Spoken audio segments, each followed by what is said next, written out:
He did. That'd be a great. That's a great little intro. That'd be nice. Yeah. It might have been on there. It could be. All of a sudden, just talking, drop left nut. Well, that was really interesting. For those of you that are live with us now, we certainly appreciate you sticking around and hanging with us. We obviously had some technical difficulties. Mics weren't plugged in. As you guys can tell, if you can or cannot, the Dynasty-wise war room is under construction right now, so we're in the process of it. But with all the drafts that are going on right now, there's 50 to 200,000, 50,000 to 250,000 drafts going on right now. So between the last couple weeks, so we're trying to get the information out there and do a quick Q&A. I know we had a few people that asked us, hey, I've got my draft coming up tomorrow in a couple hours, right now. So hopefully we can respond to y'all's questions as soon as we can. Brian, you had asked a question earlier. I wanted to make sure because we kind of went off on it, gave some other information, but I appreciate you guys giving us a heads up on the mics. We are watching our boards. Make sure you guys post and let us know if you make sure you can hear us or give us a thumbs up, and then shoot your question over, especially for your team. If we can analyze some trades, questions on your draft, especially draft day stuff going on. In case y'all didn't catch it earlier, I'm Padu. I'm your host today with Dynasty Wise. Make sure you like and follow us on Facebook. To my left is the Amish one, Clay. Voila. Clay, your handle, sir. At DynastyWise Clay on Twitter, and like I said earlier in most pods, at DynastyWise_FF is the best way to really reach us, or anybody with the DynastyWise in front of them. That's who you need to get in contact with, and we'll help you build a winner over there. And I know you can't see him, but we got Mr. Brian Hostler right over here. I don't know. He's over here producing. Brian, would you like to say hey? Hello, and I'm sorry about the difficulties, but we're learning. That's all right. We owned it. It was actually the first time that's happened. Yeah, producer Brian. It's all right. That's all right, man. But anyways, Brian, what was that question, bud? Fire that back to us. The question was, this gentleman's in a 12-man snake redraft, 1 PPR. He has the 7th pick.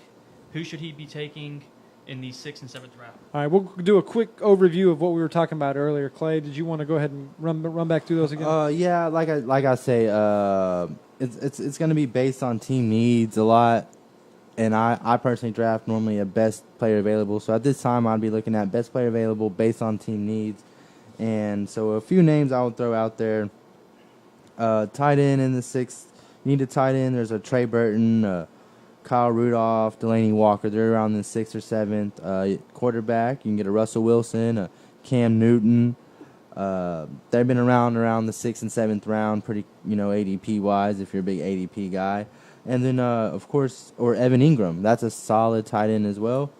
And if you want to throw some running backs, I like Tevin Coleman, Tariq Cohen, Peyton Barber, and Rashad Penny. Yeah.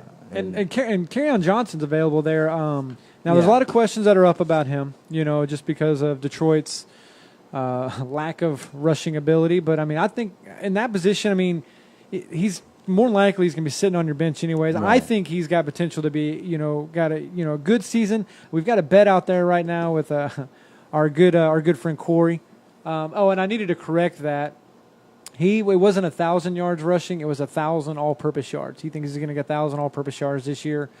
That's very doable, actually. I think so. I think it was Kerryon Johnson. Hey, Corey, if it's not, man, make sure you message our thing, and I'll correct that. But either way, it was 1,000 push-ups in 10 days is what we had. So 100 push-ups a day. Not too bad, but it's a good little bet. I love fantasy bets. I'll let you guys right now. I don't do money. I don't do it, but but I love making fantasy bets. I'm actually got a bet right now that I'm in the process. I may be in a mini skirt out at Rayford Sawdust over here. We'll definitely post that. But anyways, for sure, you're going live on that. That's if I lose. I'm not going to lose that one though. Depends. What's the bet? What's well, kind of the detail? We're working out the details right now. Oh, you're just going to leave us hanging. Yeah, I've got to get people. The fans want to see Patu in the mini skirt. Do they though? Yeah. Do they? We don't got to worry about the balls hanging down because they don't hang that low. Left nut. All right. Hey, Brian, do we have any more questions that popped up, man? We have one. This gentleman saying it's his first year doing IDPs in Startup Dynasty. Okay. 2 points per tackle, 1 point assist tackle. I like it already, by the way. when should he be looking to take his first defensive player? Oh, that's a good question. Right. I like that one. Thank you. Right. Let's start off by saying I guess it was a private message. they made the right It decision was a on private playing IDP I thank instead of you. team defense. Yeah. you know? All right. Quick caveat to that: if you're not doing IDP yet, consider it. Even if you start out doing a flex IDP player, Right, just two, one yeah, or two, whatever it is, consider doing IDP because I guarantee you, once you go IDP, you'll never go back. Yeah. But anyways, we'll go back to the question. It's with that type of scoring. I mean, you're looking at because that's similar to how our main league that we all participate in. That's how it's set up for us, and you're seeing some linebackers put up numbers up there considerable to some of the wide receiver ones and Right. and all that. So I mean, I think first round's obviously early. Second round's probably still a little bit early. It's a startup dynasty. Yeah, so me personally, I would probably try to fill in most of my starters at least, Yeah. if not starters and backups. And I would think of it as maybe this league's a one quarterback or two quarterback. You know, two quarterbacks going to change it, but either way, I'll go with the one quarterback. You know, the two running backs, two receivers, the flex, the tight end. Standard. I would probably want to fill all those positions and probably even a backup, you know, on my bench and running back. And then, so I was thinking maybe around round 10 is probably when I started addressing my defense. Okay. But some of your guys, like a CJ Mosley, I could see going 7th, 8th, Yeah, or maybe that's even gonna- 6th, you know, yeah. maybe higher. Because, I mean, those that's gonna- point scorers. I don't have the numbers in front of me, but I can tell you right now, like a CJ Mosley was a top producing IDP player last year, and that guy just smoked it. Especially, I like the 2 points per tackle and the 1 point per assisted tackle. That's how we set it up. Set ours up too, because there's two sides of the ball in fantasy football, and we, for longest, we went IDP years ago, but for longest time we got lackadaisical on and just focusing on offense. And once we added IDP, it changed how our drafts went, the gameplay, and everything like that. But the 2 points is definitely that CJ Mosley is going to be up there with some of your. Obviously your. Actually, that's going to be up there with Travis Kelce. Yeah, and, you got 2 points saying if your elite linebackers get 100 plus tackles, you're at 2 points. You already had 200 fantasy points right there. You tack and on then, half it and assisted, yeah, so you said and that's then little 250. couple fumbles, interception here. What are you gonna? He could be pushing, your 250 plus, and what? That's what wide receiver one numbers. You know, that's almost quarterbacks put up 300 something. I mean, that's insane. But it's fun. And see, what I like about that too is I can now when I'm trading you defensive players, there's value there. It's not like I'm trading you a safety. If I'm trading you an Eric Weddle who he didn't get as many tackles last year, but that safety has values to where now he's getting a ton of points to where it's like, okay, now I can add a draft pick, Eric Weddle, and I can go after a decent running back or wide receiver. Right. I completely agree. I mean, man, IDP, I know whenever we went in our home league, we were going IDP.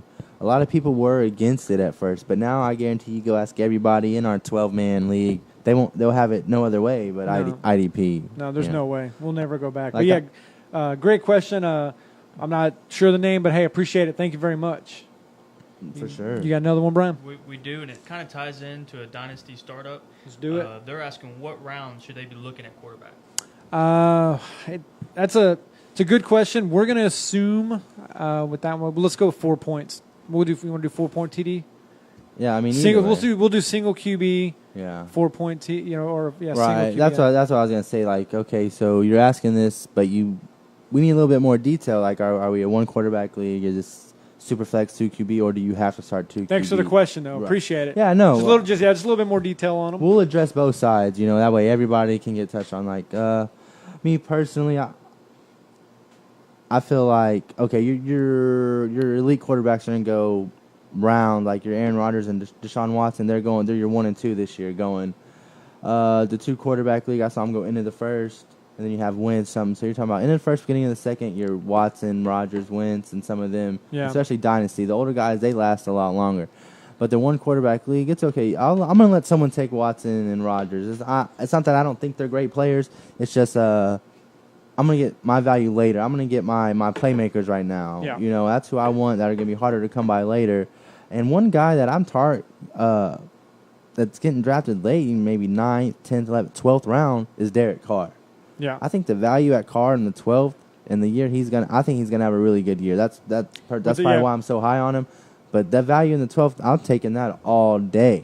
And see, and I'm gonna play the just for these purposes, I'm going to play the other end of that to where the advantage is, from what I've seen. I know if Jeff were here, Jeff would say, he likes taking it, like he would take Aaron Rodgers in the first round, but he likes, I'm trying not to put words in his mouth, but and he does bring up a good point with it when he says once he picks that quarterback, it's done. He doesn't have to worry about that position. He's good. He can pick up a Derek Carr in the 12th or someone else later on.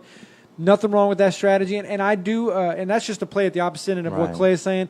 Depending on your strategy going in, now obviously if it's a 6-point touchdown, which there's still quite a few leagues out there, your quarterback is much more important. Those 2 points do make a bigger difference, especially now it takes away from some of the rushing touchdowns like Russell Wilson or Cam Newton or even Aaron Rodgers. Some of those takes away from those extra 2 points you get on touchdowns there, so it kind of balances out. But in a 6-point, I would take him even earlier. That's where I would pick up an Aaron Rodgers who's going to throw 30-something TDs and score. He's 30-something TDs. That's 180 points just in TDs. Right, but that's my. But I do like your take on it. But you can look at Russell Wilson. You can get, people are, for some reason he's falling right now, and he was the highest scoring fantasy quarterback, and I think he gets it done with his legs. I like Russell Wilson. I think it's his line. Yeah, it is, but I think he's gonna get you paid. And then Kirk Cousins is 8th, 9th round. Going in the 8th, 9th round, and he's a top 5 fantasy quarterback. Has been past 3 years. Yeah, and I think he just went to a more weapons, better team, and I think that's why the value. I don't think the point differential from those top couple quarterbacks and the other, to me, ain't big of a difference as like those receivers and running backs where the drop off is just so substantial. I got you. Brian, swing it over to you, buddy. Got another question? We do. We're going to go the opposite route. This is an established Dynasty league. Okay. He's inherited a team hurting at running back, and he has the 3rd pick. Who should he be taking? Okay, established Dynasty, so inherited a team, draft, orphan team, rookie. So he's looking at the rookie draft. All right, so he's got the 3rd pick. So obviously his team didn't do all that great. They didn't do the worst, but they did. Right. They did bad. So 3rd pick. Clay, you want to take it or you want me? I'll go ahead. Obviously, Barkley's going to go 1. Guys probably would have went 2. Like, I still love Guys, especially with Dynasty, but he's going to slip. If they haven't drafted yet, he's lucky that they haven't drafted yet. Whoever's got the number 2 pick is lucky they haven't drafted yet. Most Dynasty, from what we see, they tend to draft earlier than this week. Right. But we're playing long term, so I mean that's why. But he's looking for a running back. He's planning on to help him probably this year. So I think at 3, I've picked him. I picked him to win Offensive Rookie of the Year, and I'm on Royce Freeman. That's number 3. That's who I'm taking. I'm taking Royce.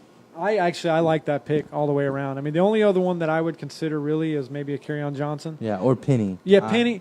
Penny. I throw him in the mix, but yeah, and I mean, a lot of people were a little bit higher, on Chubb over there. I love Chubb. They're higher on him, but there's a lot of competition going on over there. Too deep, too crowded for me right now. And to take at 3, at 3, you're wanting someone that's going to come in and produce, and I think Freeman's going to give you some production this year and beyond. What do you think about? Because like DJ Moore fell in a lot of dynasty drafts. He didn't fall. Now, all right, hey, on that note, if you're IDP, Roquan Smith he goes in the first round of a lot of dynasty IDP drafts. By the way, he's gone in quite a few of those. Just a heads up on that. Yeah, especially before he held out or didn't have a contract all that time. Now that he's locked in. Let's say, all right, we'll take it one step further. What do you think about his next round, his second round? Like his 3rd pick in the second round. Oh, so you're coming back at that 3rd pick in the second round. I know he needs running back.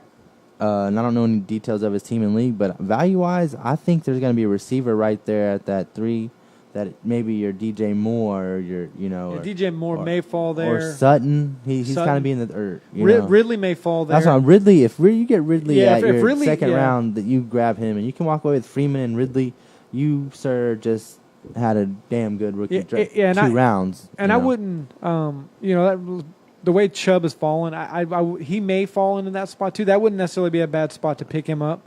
Yeah. Well, I mean, like you said, you're Dynasty. You're loading up. Yeah, you want someone that produce. You got him at 3 in the first round. Your second round, he might show you something this year, but you really got him next year and beyond. That's what you're really wanting. And if he falls, Hayden Hurst. Well, actually, that wouldn't be a bad spot for him if he falls there. How bad is his injury? Didn't he? He's going to miss some time, I believe. Is he? Okay. So I have to double check. So maybe the 3rd round for Hayden Hurst. But either way, though, I mean, he's going to be the starter over there. I mean, he's going to own that tight end spot over there in Baltimore. Right. Yeah, yeah. Well, whenever he's healthy. Yeah, so. whenever he's healthy. But, all right. Brian, you got another one? Our next question is, how do you feel about Ezekiel Elliott? As far as, I'm assuming we'll say how we think he's. Oh, you know what? I bet they're asking about the offensive line and how and all they that. think Yeah. it's a little banged up, but it's hard for me to say I despise the Dallas Cowboys, but if you ask me my top 3 running backs, honestly, it was Zeke. His line dropped him a little bit, but it only dropped him to number 2. I'm gonna take me Le'Veon Bell, Ezekiel Elliott, then I'm taking Todd Gurley. Okay. Most people want Gurley, but running backs, whenever they produce that number 1 year, they don't come back and produce it like that again the next year. He's probably gonna have a decent year. He'll still be a top 5. Yeah, I think so. They got the weapons. Like I said, I think Zeke, to me, he's a top 3 running back. He's gonna do it. With that line, I see some dump offs coming his way. He's gonna eat, man. Yeah, he's gonna eat. Yeah. He's gonna eat, man. I mean, that's it. I mean, what other options do you have? Right. I mean, they picked up Bo Scarborough, but I don't think he's gonna be, nothing against the guy.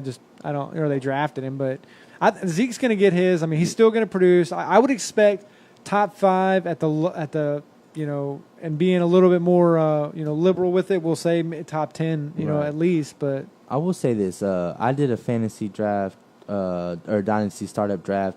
It was my second dynasty. This one was with the Trade Addicts League with shout out to Dynasty Outhouse. Anyways, I joined the league and I had the 4th pick. And, I got some homer in me and I was like, sweet, I'm going to take Hopkins at 4. Nobody's going to take him. Hopkins went 1-1. I'm seeing that a lot, man. And Zeke fell to me at 4. Like, I couldn't press draft player fast enough at 4. And then I took Fournette in the 2nd, and then in the 3rd round I took Devonta Freeman. I mean, I've traded them all away now because it's a trade league, and that's what we do. But, I mean... Trade addicts. Yeah, yeah. So, I mean... Good folks over there, man. Zeke, to me, so I'll take him at 4 again. And if people want him to slide a little bit because they want to take DJ, Bell, AB, so if you... Let's say Zeke falls to 7, 8, and 9 because you got Hopkins, Bell... Odell, Gurley, David, DJ, yeah. So you can see him fall a little bit on these. Hey, and there's a lot of fantasy leagues. They're drafting those wide receivers earlier, man. They're taking the D Hop and Odell and Antonio Brown, especially early. In a dynasty. The receivers got that. You're seeing D Hop and you're seeing Odell go early. Yeah, a little bit before AB. Even though AB's on top of his game, it's because he's already at the 30, and but like I got a draft coming up. I got the 3rd pick, and Zeke's there at 3rd. Why not? And see, we've talked about it all the time. I think that's a common mistake in a lot of dynasty leagues is they get so hung up on grabbing someone young. I get it. Hey, man, I'm not fighting you. Rookie fever. Yeah, it is. I'll tell you that. It is. But the problem with that is they forget that they're still trying to win now. Yeah. You got to find that perfect balance. Like, you do. I want to win now and win in the future. Like, I'm still building. How long are you going to build till you're competitive? Yeah, that's it. I'm competing this year and next year. We've got teams. I mean, multiple leagues and all that, but they're building every year. It's like, come on, man. You've been rebuilding for 7 years. I'm circling that game on the calendar. Win. Yeah, right. Good stuff. Good stuff. And. So the next question is they have Ronald Jones in a redraft and a dynasty league. He had a bad preseason. Is he worth keeping around? That's actually a good question. Yeah. I like that one too because. So all right, so he's in 2 leagues. He's got him in a redraft and okay, cool. That's actually I like it. For me, redraft. I mean. It's early. I mean, it's not even week 1. It's too early for me. I'm holding him for a couple weeks. If they've got a cut date that they have to get down on a redraft league, honestly, I need to have words with that commissioner because that's stupid. But or what are you dropping him for? Yeah, If there's someone else out there, that's what I'm. I was like, what's the value of dropping him for who and why? Right, well, let's say if AP's out there, I'm not saying that's. I'm just saying that maybe he's looking to pick up an AP or. Someone else. That's a tough call. In the redraft, I could really see it. In Dynasty, I'm holding Rojo. Yeah, that's it. I'm holding Rojo. You bought him, like I said, he is there. If you get production this year, great. Yeah. But you drafted him because you want him the future, the next few years, and catch him in his prime and produce at a high level for the next 3 years. That's exactly it. Yep. Because, I mean, and if you have a taxi squad, hey, it's not bad to, unless you're wanting that taxi, unless you're trying to make room on your roster, but in most dynasties, there's there's not a whole lot of places you can go if they're, but for me, I definitely, consider putting him on your taxi squad if you got cut day coming up or if your cut day's already passed. I would definitely put him over there. Redraft league, if you're trying to make room, I agree with Clay. If you're trying to make room for a starting, a wide receiver 2 or a good flex spot, then I couldn't really argue that. Yeah, it's tough to decide on the redraft without knowing really what's going on. Yeah, that's a tough one. And he did and I'm not going to fight you, he did have a bad preseason. Yeah. But a lot of the times, the problem with that is it's preseason. These rookies are still getting their legs under them. What did Saquon Barkley do in preseason? I don't think he played a single snap. I think he played a little bit. He had a long run and then nothing the next 4, and they're all. But I'm gonna keep telling you. I think that his quad injury or whatever, that soft tissue or whatever is bugging him. It's gonna linger all year. He's gonna come and play, sure. Yeah. Or is he gonna end up coming out of a game early here and there, maybe missing a game or two? I totally believe, yes. And see, when you take someone 1-1, which is where he's typically going, you are expecting them to produce that year. For sure. At least by week 4, week 5. And those soft tissue things, man, they take a lot off of it. And I'm not saying Barkley's not. The guy's a producer, and he's the guy over there. But you can't really judge a whole lot by the preseason, right? Because these rookies still getting the legs underneath them. I think Rojo. I think he's going to be just fine. There's a lot of potential. To me, when I saw that pass, that 37-yard reception, I was like, okay, they've been working with his hands. There's a lot of potential there. Some of the best wide receivers in the game drop passes. It's just you got to work with them. So, yeah, like I said, I'm not cutting the cord on him yet, even in redraft. I'm going to try to hold on to him 2 weeks, probably 2, 3, maybe 4 weeks. If I don't see anything by week 4, I'm probably going to send him down and wait. Yeah. So. Well, what we can do is we actually got a moment here, man. We're going to swing it over to our make sure we mention Houston Preeminence. They're getting ready to launch October 1st. We're getting ready to launch. Yeah. We joined the team over there with Houston Preeminence. They're going to be a leading sports information provider. Lots of good content, man. They're doing some good things over there, combining a lot of the podcasts. It's Houston Sports done by Houstonians. We're super excited because no one cares more about Houston sports than Houstonians, and we're super pumped about it. We're excited. Again, I know we talked about it on our last podcast, but as we get more information, we're going to make sure we give you guys that, let you know what's coming up, what it's all about. I know they're going to be launching the website October 1st. As soon as we get that link, that'll actually, I'm sure you guys can see it on the screen right now. That'll probably be right underneath there. So you guys, and we'll start adding some links to our Facebook and all that. Super, super pumped. It's gonna be good stuff over there. And I also want to say that we're also gonna be doing more ourselves at Dynasty Wise. Yes, we have our fantasy football, but y'all need to look. We got an MMA pod coming out. Joe's gonna probably be heading that up a little bit. He loves him some MMA. I love MMA. Yeah, I'm just saying. We're branching out. We're not just fantasy football. We do sports, and we do it all, and we're just be on the lookout. We're going to the top. Houston Preeminence, we're going with them, and good things coming. And speaking of the MMA, I'm super pumped about that because we've got some great MMA going on here in Houston, man. There's some awesome fighters going on. Even the jiu-jitsu mix-ups are good, man. I've been trying to catch some of those, and there's some man. Oh, we go down to the Humble Civic Center and watch some fights. Don't go back and look at a previous pod, live event at 11 Below. We had Juan Adams, the Kraken, and he was awesome from the Houston area. We saw him fight at Fury FC, and he got a UFC contract. Awesome. So I'm just saying, we're making moves and we're doing things, and y'all just hang on and help grow with us. Yeah, thank you guys, all of our subscribers, everybody that's been following with us and all that. We just can't appreciate you guys enough. And thanks for checking out this podcast as well. And stay with us, man. We got some more questions coming up right now. So, away from Kelsey, Gronk, and Hurts, what tight end should I look in a 5.5 10-man PPR redraft league? Okay, so you want to take those three. The tight end position is such a fickle position. Thank you for the detail, by the way. Right, and it changes constantly. You take those three out of it. The guy I like, and you can get him late. I'm going to keep pumping him. I think he's going to finish the year, hopefully a top 5 tight end. I've already said that a couple times, and that's George Kittle. I think over there, the Shanahan and Jimmy G, they're going to feed Kittle, and I think he's going to have a very productive year and can be top 5 tight end, and that's kind of who I'm targeting, especially I can get him in the 12th, or 10th or 12th round, somewhere later. I really like the value, and I think he'll be a top 5 tight end. And I know you've been behind Kittle, and I'll throw a couple names out there as well. I mean, I'm really liking me some Greg Olsen this year. Okay. I think they're doing some good things over there in Carolina. Cam Newton still slings the ball, man. I mean, he does good things, and Greg's kind of been one of his targets. I can't say he's going to put up those numbers, but if you're in a tight spot trying to fill a spot, he's a good one. Obviously, Evan Ingram as well. I was about to say, what do we feel about Evan Ingram? Very productive rookie year, but Odell missed, most of the year.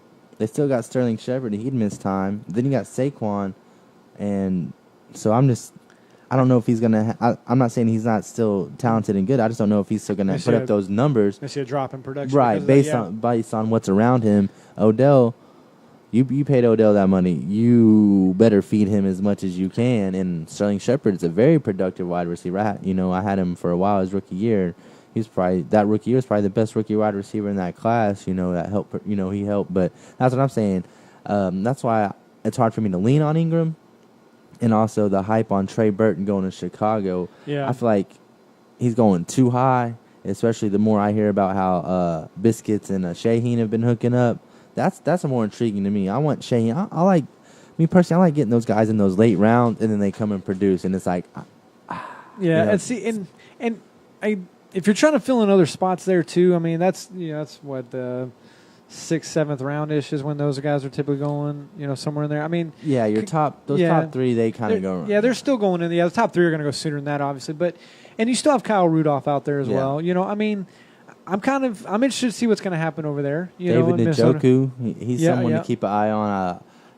Him and Kittle and Gerald Everett, they tie into an article I wrote, earlier in the offseason about second-year tight end. A great article, by the way. And I'm so that's on DynastyWise.com. Kittle, Everett, Njoku. I got a quick point. Let's do it. Rookie quarterbacks seem to favor tight ends. Yeah. It's like it's that warm blanket. To me, if you don't have a lot of times if you don't have an established run game, that tight end is your. That's your warm, cozy blanket that you're able to go to. So they need to hand the reins over to Baker in Cleveland so that we Njoku. But although Tyrod, he loved him some Charles Clay out there, Yeah, he did. So. And I'm gonna come back to Evan, Ingram real quick because I'm gonna take the opposite approach. Is that not necessarily opposite? Because I see what you're saying. You're just kind of questioning it. I think it's gonna be. I think it's going to be a winning situation because I feel like, you have the run now that's going to open up the pass, and the pass is going to open up the run. But I feel like Ingram, he's got potential. The only problem I have, the only problem I have with the whole damn thing is Eli Manning. Right. Is there so many, I don't question, Odell Beckham's got the hands. Right. Sterling Shepard is another guy on the other side of the field. Saquon Barkley, the guy is a runner. Ingram's got hands, and the line's decent, but it's why have you not, filled that spot in yet? Because Eli, a couple years left at least, but that's what I'm saying. What's the value of these? I know we're getting a little bit off topic, but that's okay. Let's do it. Eli, once he's gone, what's your plan? I know they did draft somebody, but is he going to work out in Green? I guess you can't go too much further down from Eli because I don't feel like he's the greatest quarterback. But he's got 2 Super Bowls, but he does. Lucky catch and a really good defense. Brad Johnson did or whatever with the Bucs, Yeah. Trent Dilfer. Yeah, Trent Dilfer did it. And it's as far as a fantasy producer, he is not. But as far as being, I guess, the guy with the ball, he does okay. But the Giants they're in a tough division, man. That's going to be an even tougher division this year. So, we'll see though. Y'all ready for another question? Let's do it, Brian. Let's Keep do them it. coming. Okay. We have what's y'all's sleeper running backs and wideouts? I like that. Okay, I like I said, I like to go unconventional and wideout. I kind of been high on him. I expected more out of him last year. D.D. Westbrook, especially they just lost a receiver. I think not even opportunity. I know you got Keelan Cole and this, but I think D.D. Westbrook's the more talented receiver, and I think this will be his year to shine. And running back, I like Peyton Barber, and I'm liking me some Kenyon Drake. I traded away Kenyon Drake, but I kind of regret it, but not because I think he's going to be very productive. And I think Barber, I was high on him even before they drafted Rojo. But like I said, that rookie fever automatically people like, oh no, Rojo this, so give me Peyton Barber for a little while. I like that. And for me, I'm gonna go with I think this is gonna be a big year for Mike Williams. I think this is he got hurt last year, didn't do much, but the guy is the Chargers spent an early pick on him for a reason. Right. Keenan Allen was healthy last year. We saw what he could do when he's healthy for a full year. The guy is Keenan Allen is an animal. That's why I like Mike Williams. But that's exactly why. Thank you, because I feel like if this is going to be the big year, and anytime I draft a wide receiver, we do Dynasty, but anytime if I draft a wide receiver as a rookie, which I did for Mike Williams, I don't really plan on them producing for a year or two. Yeah. It takes wide receivers a little bit longer to develop, and I'm okay with that. But I think this is going to be a big year for him. Is it going to be, the top year? I don't know. I don't think so. But I know he's going to be up there with some of those hard wide receiver twos for sure. Right. Which is a big move from where he was last year. I'm real big on, like I said, I'm real big on Mike Williams. I know we had mentioned Derek Carr, kind of having a comeback here. But I actually think Matt Ryan's going to have just not really a sleeper pick because I know he's fallen, Yeah. But I think he's going to produce at some of those high levels of what we saw on their Super Bowl run. I mean, they got the weapons over there. They do. I mean, I like that, Matt Ryan. I've kind of picked him. Granted, I know he's not technically a sleeper because he's still a starting quarterback. Yeah. I get that, but I'm saying you're going to be able to pick him up late, similar to Mike Williams. Matt Ryan, you're going to be able to pick him later in the draft, and I feel like he's going to produce at those higher numbers this year. Even last year, it wasn't an awful year. Yeah. It wasn't Matt Ryan. I mean, to me, he's still up there with the. And they gave him another weapon. Yeah, I mean, and it's a damn good weapon. Atlanta, they're mine picking the NFC to win it all in the NFC. I think their offense, their defense, and for that offense to click, you have Matt Ryan hitting Julio, Calvin Ridley, Freeman, and Coleman out of the backfield. Like, they're loaded. So, I think Coleman, if you want to throw him as a sleeper, because they got Freeman in front of him, go ahead. Because I think, Coleman's a very productive running back. Something I thought was interesting as well is Jared Goff has fallen into, I think mainly I just saw it the other day. He's fallen late in a lot of leagues, 13th, 14th round, and they're picking him up late. And I think it's just a 1 year. They just want to make sure he wasn't just a 1 year wonder. Yeah, and I'll take him in the 14th personally. I don't blame you. And I know it's a little off subject, on subject, but I wanted to see what you guys thought on Case Keenum. I mean, I know right now a lot of people he's one of those guys that's up for, they're talking about backup quarterbacks. So they're talking usually it's Case Keenum, Derek Carr has been in that conversation, and then Dak Prescott was in that conversation as a backup quarterback.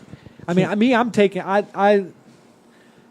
like Keenum, I do, and I mean I'm taking him in that situation. I don't know, actually, I might take Derek Carr over him, but me as well. I think Keenum's he's a solid bye week filler.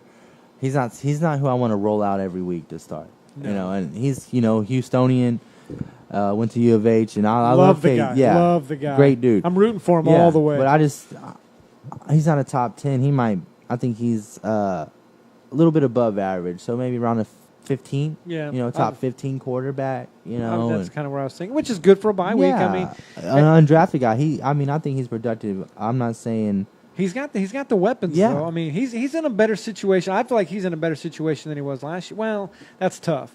Because he did. I mean, he had Stephon Diggs, Thielen, but he's moving into he would have had Dalvin Cook back this year too. But that's neither here nor there. But I think he's got the opportunity. He didn't lose any weapons. He's got the opportunity to still produce. That's why, I don't really look at him because I don't think he necessarily produces what I want. But like if he's there and he's a backup and you need a bye week filler. Yeah. Boom, run him in there. Yeah, that or, hey, if you want to take him on a shot too. I mean, because that's what I ended up doing with him last year is I had Russell Wilson. And there's not very often that, I would pull Russell Wilson out. But if I felt like, in Keenum, there was a couple weeks there that he got more points than Russell Wilson. And I was glad I switched him out. It ended up giving me a couple extra wins because of that, or it aided in it. But, take a look at the defense that they're playing. If they're giving up, 30 points on average to a quarterback, it's like, well, I might want to start him. Right, for sure. But I'm going to tie this question in to the sleeper.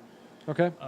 Will Fuller as a sleeper, what do y'all think about that? You got Watson coming back, and he shined when Watson was a quarterback. Yeah. So with him back, what do you think about him being a sleeper? Great question. I like that a lot because Clay, you know the stat almost as well as I do. They were the before Watson went down. they were the best two, quarterback, wide receiver combo, for what? It was like 5 weeks straight or something like that. Yeah, he was everybody AB this, but for those weeks it was Will Fuller was outscoring AB. Yeah. And I love Fuller. They're saying, in the sixth, ADP around the 6th round, I think your 6th round and he's gonna be putting up wide receiver 2 number as long as he stays healthy. Yeah, that's and that's right, you got to say that about everybody. I was gonna say all these are under the assumption that they stay healthy. Yeah, but I mean he's the other one because he gets injured every year. That's why you got to say it with him. Yeah, you do. I mean, because it's tough. I mean, and Watson got hurt last year, but Watson's going now. See, he's going early. Not just in Dynasty. He's going early in a lot of redraft leagues as well, which I find interesting. But I view Fuller. Well, I'll say the healthy thing one more time. But if they're healthy and they have a full season together, Will Fuller's definitely going to produce at one of the highest levels, I believe. I think so too. I mean, if he's my wide receiver too, I'd be happy. Yep. I concur. Right. So yeah, for sure. What do we got, Bri? Well, we have a trade question coming up. I like it. Okay, so he's going to be receiving Andrew Luck and Hopkins, and he's going to be giving away Watson and Diggs. What do you think about that trade? Ooh. Should he accept it? So all right, so he's receiving Luck and Hopkins for Watson and Diggs. I wouldn't take it. It's actually it's a pretty fair trade, I think. I mean, it's not like a. I'm assuming this is a redraft. Do you say redraft league? It does not say. Okay, so we're gonna say it's a redraft league, so it's not as much at stake. Right. But because both Watson and Diggs are pretty young, Hopkins. Well, actually, they're all pretty young. But Luck, there's too many unanswered questions for me. I mean, because you're taking your week-to-week starter and Watson and your week-to-week starter and Diggs and trading them for to me, as much as I hate saying it, almost a backup. He's going to be your backup, your bye-week backup, and Andrew Luck, which I never thought I would say that, in all honesty. I hope not. Yeah, I hope not. Well, I hope so. I hope he's doing that bad for the Texans division. Well, yeah, but he's on my Dynasty team. Now I definitely hope he's awful. I got him and Cam Newton and Baker. Okay. So, I mean, I'm prepared. But I'm trading Watson and Diggs for Hopkins and Luck. Okay. And in my opinion, it comes down like this. First off, 1 QB or 2 QB, that changes things a little bit. Yeah, but we'll just say Watson's obviously the QB I would want. Okay. But Hopkins, in my opinion, number 1 RC, he's your number 1 Dynasty asset. So I'm taking him. And give me him and Luck, especially it's just a 1 quarterback. I'm taking Hopkins and Luck because Hopkins is just that much better than Diggs, in my opinion. Oh, yeah, I'm not arguing that at all. They're Luck healthy.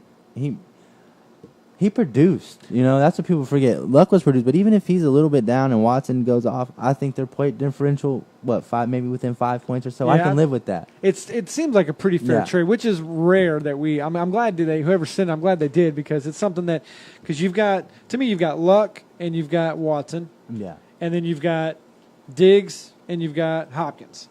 So, I mean, those are going to equal out to about the same, but that I agree with you that Hopkins gap is a lot bigger. Me, I'm not doing the trade because for reasons, but I do see your points, and those are valid points.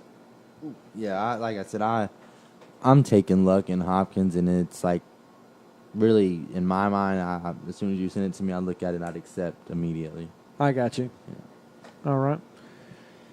So the next question, have a auction keeper